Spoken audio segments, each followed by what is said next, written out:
Começa agora o programa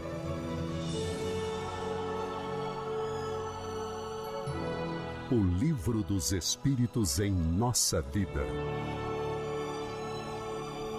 Olá, sejam todos bem-vindos para mais um programa O Livro dos Espíritos em Nossa Vida.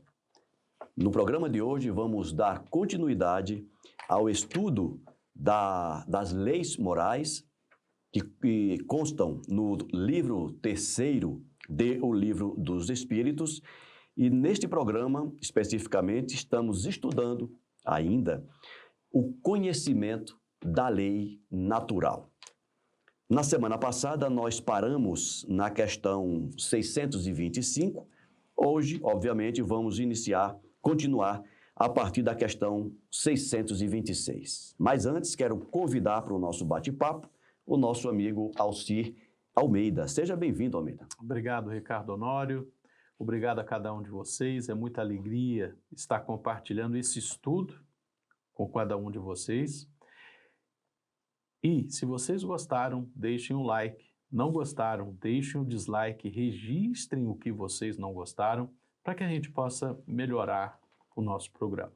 Esse programa é feito para vocês e é uma grande alegria estar aqui. Forte abraço, Ricardo. Forte abraço, Almeida.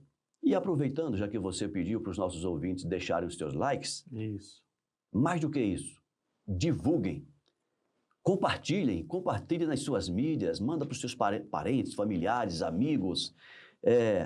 Vamos dar a todos a oportunidade de conhecer esta obra tão maravilhosa, essa doutrina tão esclarecedora, né? Vamos deixar que os demais participem também. Não sejamos egoístas. Só eu vou me instruir. Não, vamos colocar essa candeia sobre o velador.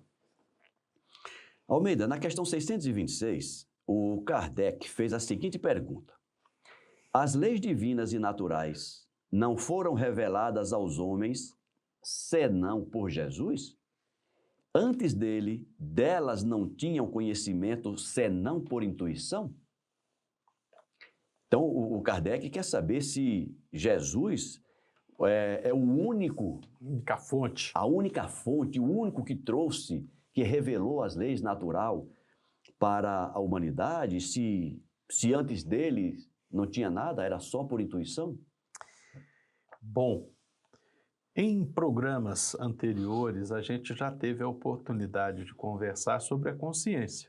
Uhum. Então, não podemos perder de vista que na nossa consciência já se encontram inscritas as leis de Deus. A lei natural, a percepção do que é correto, daquilo que não é correto, daquilo que está de acordo com a vontade de Deus, daquilo que não está de acordo com a vontade de Deus, cada um de nós já tem, né? Quando a gente foi criado, já está lá registrado. O problema é que a gente, nos nossos vícios, nas nossas manhas, a gente acaba dando um jeito de soterrar essa voz lá no fundo da inconsciência. Isso posto, a gente tem que lembrar também, aqui já que a pergunta cita Jesus, nós, espíritas, admitimos que Jesus é a segunda grande revelação, né? Então, Jesus não foi o único. Teve antes Moisés, por exemplo, que nos deu de forma organizada os 10 mandamentos, que é sim vontade de Deus, é sim a lei de Deus, é a expressão da lei natural. E ainda que não fosse Moisés, ainda que não fosse Jesus, nós vivendo a nossa vida de relação, a nossa consciência reunida, a percepção da consciência do outro, a gente começa a perceber como as coisas funcionam, como as coisas são, né? E se ainda não fosse isso, a gente ainda teria como conviver com os animais e a gente aprenderia muito. E se ainda não fossem os animais, a gente perceberia com as plantas algumas coisas. Já em programas anteriores a gente já falou sobre a inteligência dos 3 reinos. Tá aí os programas, estejam à vontade para vê-los de novo, né? Tudo isso para dizer o seguinte: Não, Jesus não é a única fonte, nós temos muitas fontes, nós temos fontes dentro de nós mesmos, nós temos a fonte do próximo, nós temos a fonte da natureza. A verdade é, a vontade de Deus, as palavras de Deus, a sabedoria de Deus está sempre aí, disponível, quando nós nos colocamos de uma maneira receptiva a percebê-la. Ponto. Quando queremos, vemos. É um exercício de vontade. E a resposta vai nesse sentido, Almeida. Diz o seguinte: não dissemos que as leis de Deus estão escritas por toda parte? Todos os homens que meditaram sobre a sabedoria puderam compreendê-la e as ensinaram desde os séculos mais remotos. Pelos seus ensinamentos, mesmo incompletos, falando dessa incompletude dos ensinamentos, vejam o programa anterior, o de número 246, que nós comentamos exatamente isso no programa passado. Isso. Pelos seus ensinamentos, mesmo incompletos, eles prepararam o terreno para receber a semente. As leis divinas, estando escritas no livro da natureza, o homem pôde conhecê-las quando quis procurá-las. E é por isso que os preceitos que elas consagram foram proclamados em todos os tempos pelos homens de bem, e é por isso também que se encontram seus elementos na doutrina moral de todos os povos saídos da barbárie, embora incompletos ou alterados pela ignorância e pela superstição. Esta resposta, Almeida, ela responde, ela complementa a resposta da semana passada. Complementa. Né? Da semana passada. É aquela história, o fato de termos cometido grandes erros na nossa história não tira valor da história. Nós estamos aprendendo. E sempre fica algo positivo. E as gerações, elas vão se aperfeiçoando uma após a outra. Ou seja, pelo princípio da palingenesia, da reencarnação, nós, a cada vez que voltamos, aperfeiçoamos essa compreensão. Revemos e mudamos as percepções que tivemos. Aperfeiçoamos. Né? E vamos aperfeiçoando isso. E isso serve para o aperfeiçoamento individual e coletivo. É isso? Perfeito. Bacana. Você falou da palingênese e me lembrou do Jorge Andréa, né? Jorge Andréa. Tem o livro Palingenesia, do Jorge Andréa. Recomendamos esse livro, hein? Olha, eu vou dizer uma coisa, gente. É uma tristeza. Os livros do Jorge Andréa, metade estão esgotados. Eu, como bom frequentador de sebo, de vez em quando encontro um. Almeida, já que você falou nisso, tem um livro que não é do Jorge Andréa, mas que me veio à mente agora a lembrança, que será muito útil para os nossos ouvintes que vão estudar essas questões que nós estamos comentando para entender esse processo de evolução, de aprendizado geração após geração, que é o livro O Espírito e o Tempo. Do Hermínio. Não. Não. José Herculano Pires, meu pai do céu. José Herculano Pires, O Espírito e o Tempo. O Espírito e o Tempo. São dois grandes pesquisadores, o Hermínio e o Herculano. O José Herculano Pires Mas esse ainda se encontra. Esse ainda tem nas boas livrarias. Tem, né? Encontra. Você sabia que esse livro ele foi considerado o 7º melhor livro espírita do século XX? Uau! O volume que eu tenho, né? A edição que eu tenho, tem lá um carimbão assim. Vamos lembrar que as obras do Kardec são 19, tá, gente? Não entra na conta. Exatamente. Não entra na conta. Exatamente, do século XX. Almeida, vamos para a questão 627? Vamos lá. Visto que Jesus ensinou as verdadeiras leis de Deus, qual é a utilidade do ensinamento dado pelos Espíritos? Terão a nos ensinar alguma coisa a mais? Olha, como diria Ortega y Gasset, o homem é o ser e suas circunstâncias, né? Você conhece melhor do que eu essa parte, então eu não estou... Conheço nada. Gente, se nós fôssemos mansos, se nós fôssemos humildes, se nós fôssemos realmente tivéssemos todas aquelas virtudes teologais e cardinais, a gente pegaria as palavras de Jesus e resolvia tudo. O problema é que nós não somos. Nós somos teimosos, nós somos egoístas, nós somos vaidosos, nós somos plenos de imperfeições. Desobedientes. Desobediente. Tudo que não é bom, a gente está aí. Né? E Jesus também, por saber das nossas limitações, não disse tudo. Né? Não jogueis pérolas aos porcos. E olha que se a gente para ver o que ele escreveu, ele andou jogando muita pérola. Né? Mas ele não tinha como dizer toda a verdade. Se aqui ele nos trouxe, aqui ele nos disponibilizou, 2000 anos depois a gente ainda está tentando transformar aquele conteúdo em atitude, em reforma íntima, em mudança, em aperfeiçoamento, né? Se ele desse tudo o que ele sabia, simplesmente a gente ia ficar como um burro diante de um castelo.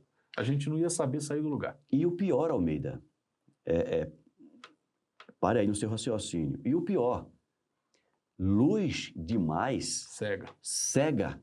A gente ia ficar parado. E encegando, iria impedir o progresso de aprender aquilo que a gente tem condições de aprender. Isso. Não adianta você pegar uma criança recém-nascida e começar a falar de física quântica. Né? Isso. É aquela história. Vou fazer uma pergunta aqui para os nossos amigos e amigas, irmãs e irmãos que estão nos ouvindo. Vocês já pararam para olhar o céu e enxergar e perceber que aquela luz que você está vendo é a luz de 1 milhão de anos atrás, de 200 mil anos atrás, de 50 mil anos atrás? Alguma daquelas estrelas que vocês estão vendo não existem mais? Exatamente. Já pararam para pensar isso? Mas por quê? Tentem pensar sobre isso. Muita gente vai responder dizendo, você está querendo dar um nó na cabeça. Né?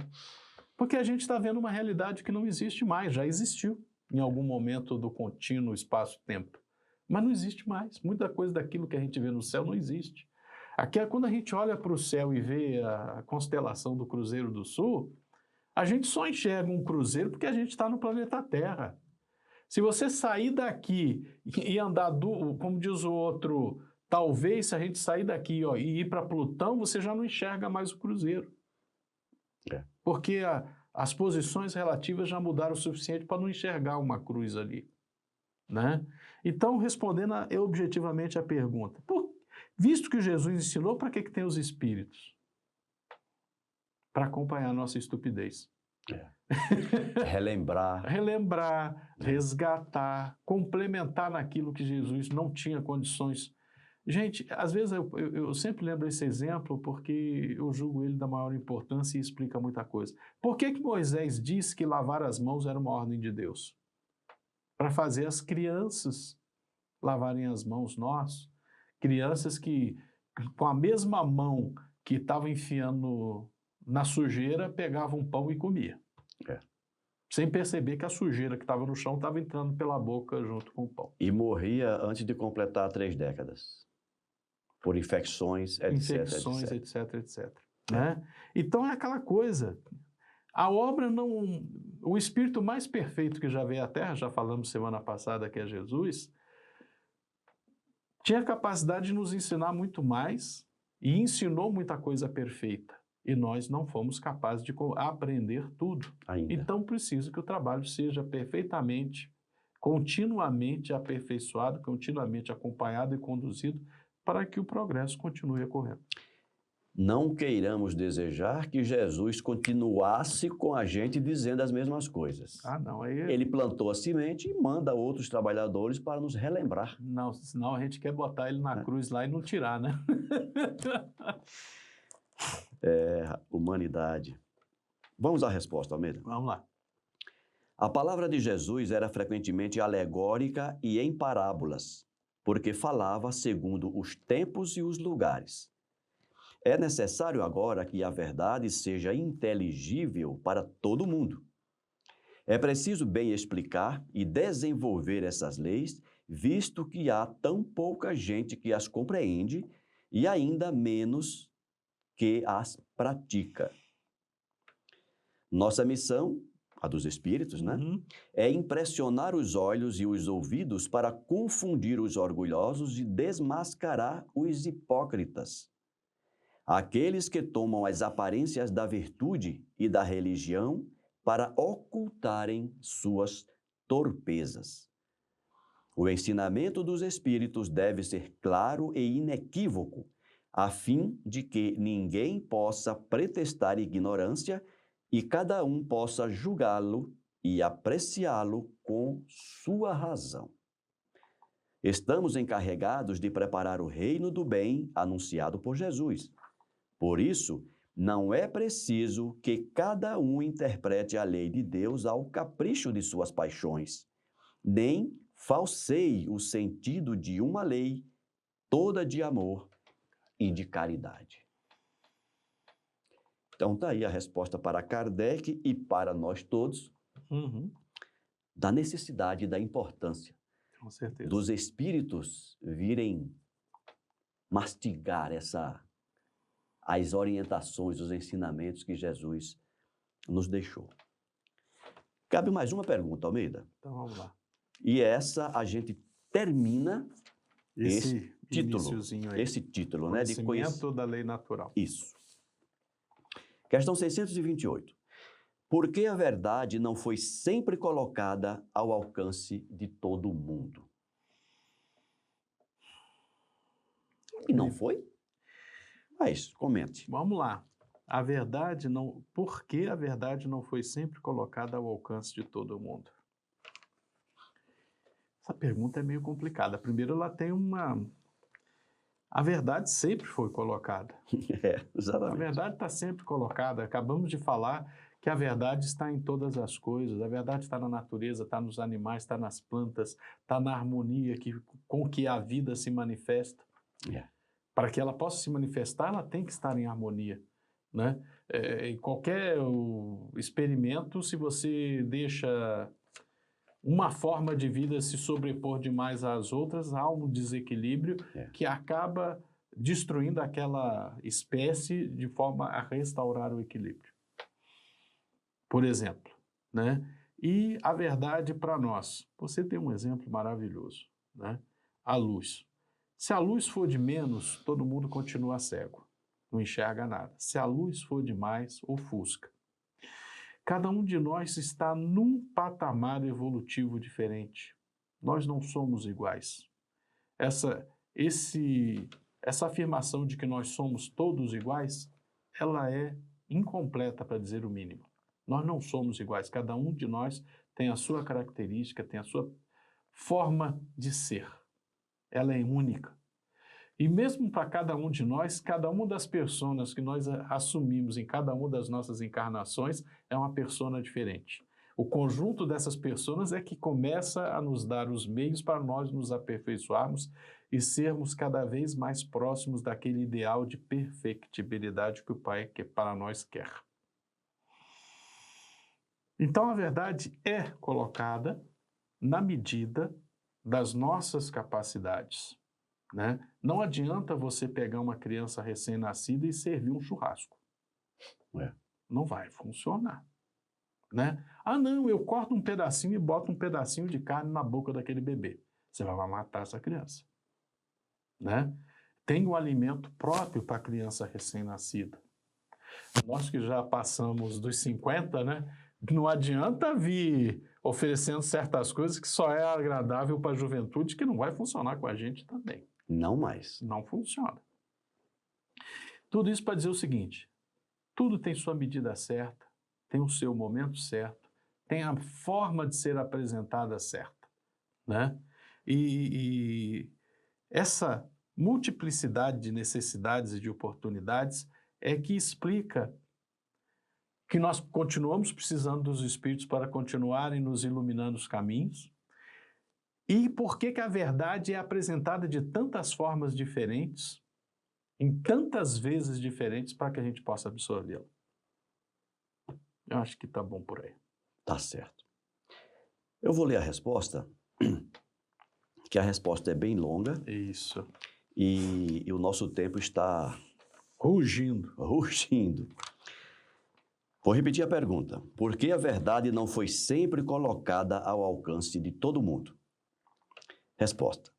É preciso que cada coisa venha a seu tempo. A verdade é como a luz.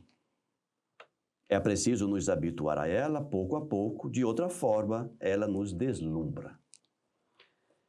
Jamais ocorreu que Deus permitisse ao homem receber comunicações tão completas e tão instrutivas como as que lhe é dado receber hoje. E daqui a 50 anos nós receberemos mensagens ainda mais completas e mais perfeitas. E mais precisas. Uhum. Havia, como sabeis, na antiguidade, alguns indivíduos possuidores do que consideravam uma ciência sacra e da qual faziam mistério aos profanos, segundo eles. Culto de Mitra, cultos mitraicos, tem um monte de cultos aí para a gente falar, se alguém quiser estudar isso profundamente. E que eram fechados, eram Sim. apenas para os iniciados. Era sob sigilo. Deveis compreender, com o que conheceis das leis que regem esses fenômenos, que eles não recebiam senão algumas verdades esparsas no meio de um conjunto equívoco e, a maior parte do tempo, simbólico. Entretanto, não há para o estudioso nenhum sistema filosófico antigo, nenhuma tradição, nenhuma religião a negligenciar, porque tudo contém os germes de grandes verdades, que ainda que pareçam contraditórias umas com as outras, esparsas que estão no meio, Que estão as verdades. que estão no meio de acessórios sem fundamentos, são muito fáceis de coordenar graças à chave que nos dá o Espiritismo para uma multidão de coisas que puderam até aqui vos parecer sem razão e da qual, hoje, a realidade vos é demonstrada de maneira irrecusável. Não negligencieis, portanto, de aurir objetos de estudos nesses materiais. Eles são muito ricos e podem contribuir poderosamente para a vossa instrução. Maravilhoso.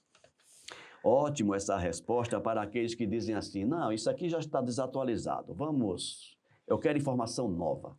É aquela coisa, quando você vai parar para olhar lá um culto mitraico, tem coisa para aprender ali, né? Que Deus é a fonte de toda a sabedoria, que a luz é um símbolo de Deus. Quando você vai ver um culto lá dos egípcios antigos dizendo que o Nilo era um deus, claro que era um deus, ele trazia a vida. Quando vinha insuflava aquelas águas nas inundações e quando as águas refluíam, o limo que ele trazia era a vida, né? Sempre tem coisa para se aprender. Sempre tem. Por mais tola que uma religião possa lhe parecer, presta atenção. E é como ele diz também, deixa aqui no meio da resposta, né, Almeida? Naquele tempo, muitas coisas eram entendidas e repassadas de forma simbólica. Sim. Porque como eles não tinham condições de penetrar o âmago das coisas, o símbolo era suficiente. É aquela história, quando você tem lá é Osíris, Ísis, eu não vou lembrar o nome Horus. do... Horus, obrigado. Né? Aquela história do Osíris ser assassinado pelo Sete, das carnes dele serem espalhadas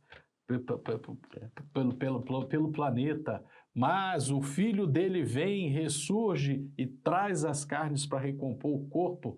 Olha que coisa linda de simbolismo do renascimento. Exatamente. Gente, tem coisas lindas por aí.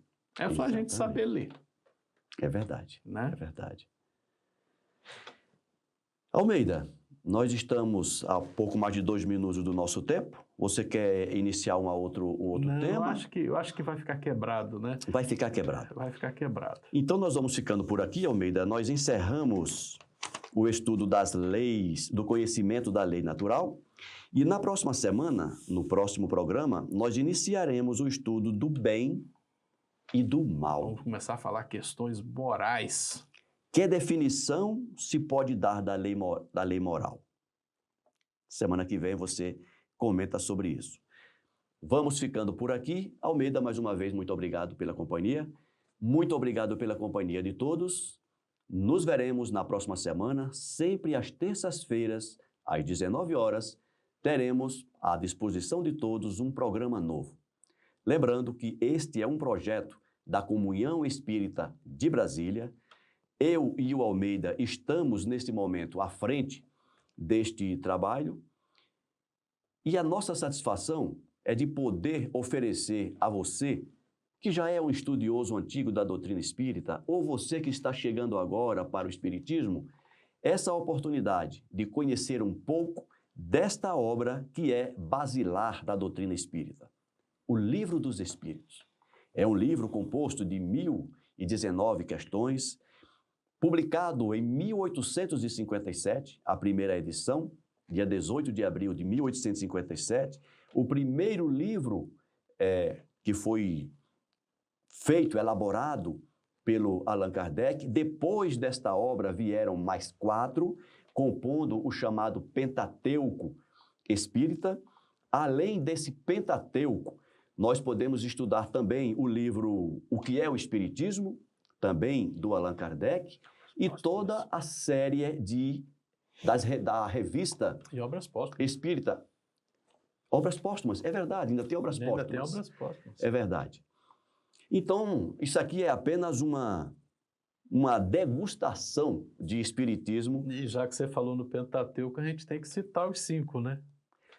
Livro dos Espíritos, Livro dos Médiuns, Evangelho segundo o Espiritismo, O Céu e o Inferno e a Gênese segundo o Espiritismo. Tudo bem? Tranquilo. Maravilha. Bom, e além dessas obras do Kardec, como vocês já sabem, tem os mais de 450 livros psicografados pelo Chico Xavier, toda a Lavra do Divaldo Franco e tantos outros autores que precisam ser lidos. Olha, você acabou de citar aí o Herculano Pires, Hermínio Miranda, Tem gente aí, Ivone Pereira. muita coisa boa. Gente, mas eu gosto de romance, Elci. Vai ler Zilda Gama e Tem Ivone muita Pereira. coisa. Só aí você vai ter uns 20 livros para você ler. Almeida, até a semana que vem. Até a semana que vem. Grande abraço a todos, até a próxima semana. Forte abraço.